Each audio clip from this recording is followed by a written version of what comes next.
আপনারা জানেন যে মহিবুল্লাহ মিয়াজি যিনি টিএনটি মসজিদের ইমাম, দীর্ঘ সময় যাবৎ উনি ইমামতি করেন। উনি একটা এজাহার দিয়েছেন, সেখানে উনি উল্লেখ করেছেন যে সকালবেলা হাঁটতে গিয়ে উনি 4-5 জন ব্যক্তি কর্তৃক উনি মাইক্রোবাসে করে ওনাকে জোর জবরদস্তি করে নিয়ে যায় এবং পঞ্চগড়ে ওনাকে আবিষ্কার করা হয় একদম একটা নাজেহাল অবস্থায়।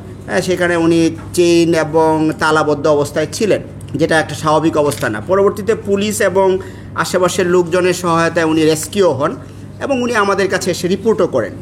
রিপোর্টকালীন সময়ে উনি যেটা বলেন যে উনি শারীরিক এবং মানসিকভাবে অবসাদগ্রস্ত, উনি একটু সময় চান। তো আমরা অ্যাকর্ডিংলি তাকে সময় দেই এবং উনি তার ওই দিনেই বিকেলবেলা এসে একটা এজাহার, উনি লিখিত এজাহার দায়ের করেন। সেখানে উনি যে সমস্ত ঘটনার অবতারণা করেছেন সেগুলি আপনারা কম বেশি জানেন, যেহেতু ওনাকে জোর জবরদস্তিপূর্বক অপহরণ, হত্যার উদ্দেশ্যে মারধর এবং বেসামাল অবস্থায় ফেলে যাওয়া এবং আরও কিছু ঘটনার কথা বলেছেন। তো সেগুলি আমরা আমলে নিয়েই তদন্ত শুরু করি।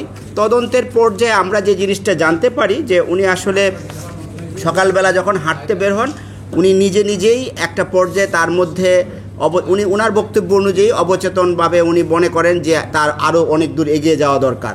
তো এরকমভাবে করতে করতে উনি জয়দেবপুর চৌরাস্তায় আসেন এক পর্যায়ে, সিএনজি কোন সময় অটো, এখান থেকে বাস যুগে উনি যান আপনার সুবানবাগ হয়ে গাবতলি থেকে উনি শ্যামলী পরিবহনের একটা টিকিট ক্রয় করেন। টিকিটের ক্রয় করে উনি পঞ্চগড়ের টিকিটটা কিনেন। বান্ডেল থাকলে প্রতি সেনমানিতে টাকা বাঁচবে। বিকাশ সেনমানি বান্ডেল কিনে জিতুন প্রতি লেনদেনে। তো পঞ্চগড়ের টিকিট কিনতে গিয়ে উনি বগুড়ার পেন্টাগন হোটেল, যেটা কিনা শেরপুর থানা সম্ভবত, না যদি ভুল না করি কোথাও, তো ওইখানে যে যাত্রা বিরতি করে সেইখানে উনি নেমে উনি এই অজু নামাজ করেন মাগরিবের টাইমে। তো এরপরে উনি পঞ্চগড়ে চলে যান। এরপরে ওখান থেকে উনি নিজেই হাঁটতে ওইখানে যে পড়ে যান বা অবসাদগ্রস্ত হয়ে পড়েন এবং নিজে এই ধরনের এই অবস্থায় তাকে আবিষ্কার করেন।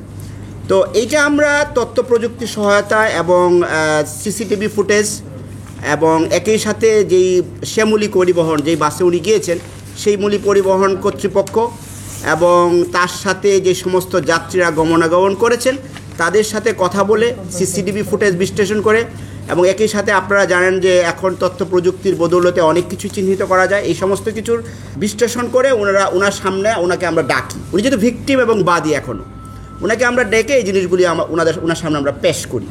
উনি প্রথম দিকে কিছুটা জড়সড় থাকলেও পরবর্তীতে উনি বিষয়গুলি কবুল করেন যে হ্যাঁ আমি এইভাবে গিয়েছি, যেই বর্ণনাটুকু আপনাদেরকে আমি দিয়েছি এটা ওনার মুখ থেকেই কিন্তু পাওয়া। আর আমরা যে প্রযুক্তির মাধ্যমে আমরা বলতে চেয়েছি যে আপনি যে বলছেন এজাহারে যে বক্তব্য যে আপনাকে নিয়ে গিয়েছে সেটার সত্যতা আমরা পাচ্ছি না। এই মোটামুটি এখন পর্যন্ত তদন্ত। এখন এই ঘটনায় এর পিছনে কারো ইন্ধন রয়েছে কিনা, কি অবজেক্টিভ ওনার মধ্যে রয়েছে, আরও কারো জড়িত রয়েছে কিনা, এটি এখন আমরা স্পষ্ট করতে পারিনি, কারণ এটা too early two actually make this conclusion. So আমরা চেষ্টা করছি যে পুরো বিষয়টা খতিয়ে দেখে ওনার বক্তব্যটা কতটুকু মানে সঠিক। উনি বারবারই একটা কথা বলছিলেন যে উনি শারীরিক অক্ষমতাকে দায়ী করেন, যে আমার শারীরিক কিছু সমস্যার কারণে, মানসিক কিছু সমস্যার কারণে আমি এই ঘটনাটা করেছি।